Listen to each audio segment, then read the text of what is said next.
देखते हैं scene number 10 and 11 doctor Faustus का, जो कि क्रिस्टोफर मार्लो ने लिखी है।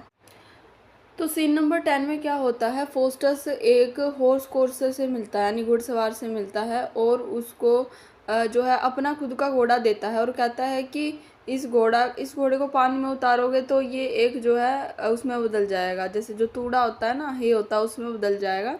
तो जो हॉर्स कोर्सर होता है वो जैसे ही पानी में गया, उसका घोड़ा तो सच में उसमें बदल गया।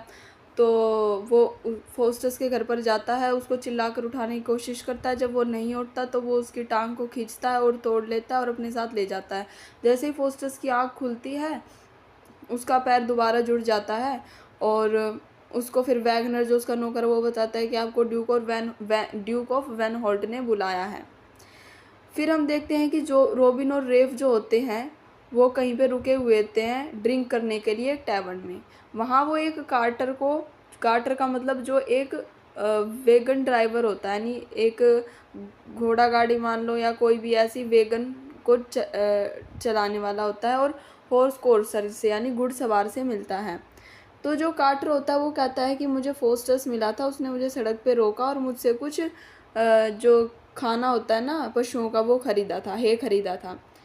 तो जो कार्टर होता है उसने कहा ठीक है, मेरे को 3 फर्दिंग्स दे दो और ले लो। क्या उसकी जगह तो फोस्टर्स ने जो है मेरे सारे के सारा जितना भी ये था वो सारा ले लिया। हॉर्स कोर्सर कहता है कि वो अपनी खुद की स्टोरी बताता है और कहता है मैंने फोस्टर्स का लेग ना रिवेंज में ले लिया और मेरे घर पे रखा हुआ है।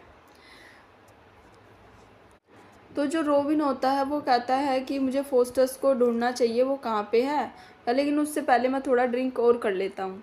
सीन नंबर 11 में जब Faustus duke of Vanholt के कोर्ट में जाता है तो वहाँ पर वो अपनी जो भी कंजरिंग ट्रिक्स थी, फोस्टर्स की जो स्किल्स थी इल्यूजन्स क्रिएट करने की, वो सब दिखाता है।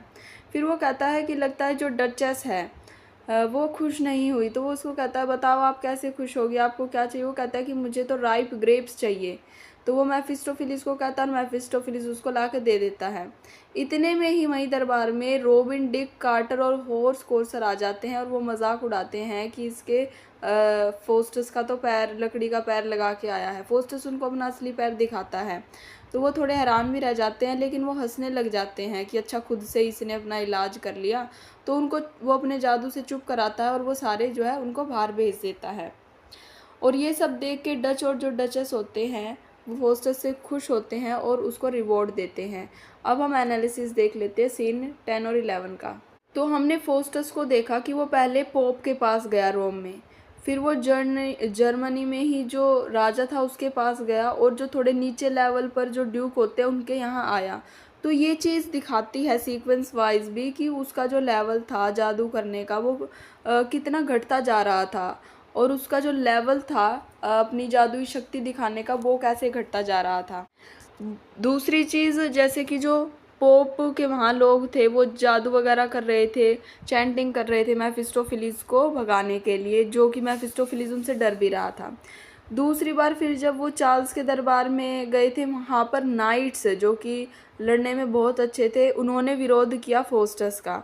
तीसरे नंबर पे फिर हमने देखा कि जो आम लोग हैं जैसे कि रोबिन हो गए, हॉर्स कोर्सर हो गया, ये फोस्टस का मजाक उड़ा रहे हैं। तो ये भी एक सीक्वेंस है, पहले बड़े, उससे छोटे, उससे छोटे। तो ये दिखा रहा है कि इसका जो लेवल है ना डॉक्टर फोस्टस का, वो दिन पे दिन घटता जा रहा है।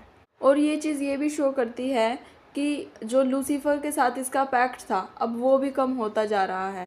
और ये चीज़ ये भी शो करती है कि एक इंसान जो चाहता है वो सारी चीज़ें नहीं पा पाता। और जो एक ये सोच थी भगवान को पूरी तरीके से साइड में रख कर नेचर और सोसाइटी पे मास्टरी करने की, ये जो है फोस्टस के लिए ही हानिकारक हो जाती है। डॉक्टर फोस्टस ने भगवान की जगह लूसीफर को सेलेक्ट कर लिया था। उसकी जो डिज़ायर थी नेचर को जानने की, उसने उस चीज़ ने उसको वंचित कर दिया भगवान से। एक डायलॉग जो हमें फोस्टर्स का देखने को मिलता है वो है what art thou Faustus but a man condemned to die. ये सारी चीज़ें क्या काम की, एक दिन तो इंसान को मरना ही है। ये चीज़, ये स्टेटमेंट दिखाती है कि फोस्टर्स के दिमाग में अभी कहीं ना कहीं भगवान थे। वो भगवान को जो है सरेंडर वैसे करना चाहता था। उसकी ये जो डायलॉग है ये सोच प्रकट कर रहे हैं कि वो भगवान को सरेंडर करना चाहता था। फिर वो सोचता है कि क्राइस्ट ने अपने आप को जो क्रोस पर सूली पर चढ़वाया था वो इसीलिए तो चढ़वाया था ताकि जो लोग हैं वो सिन से मुक्ति पा सके। तो अगर उन्होंने ऐसे करा था तो वो मुझे भी मुक्ति मिली जाएगी सिन से। लेकिन वो माफ़ी मांगने में बहुत देरी कर रहा था, ठीक है, लेट होता जा रहा था जो कि इसके डाउनफॉल का रीज़न बन गई।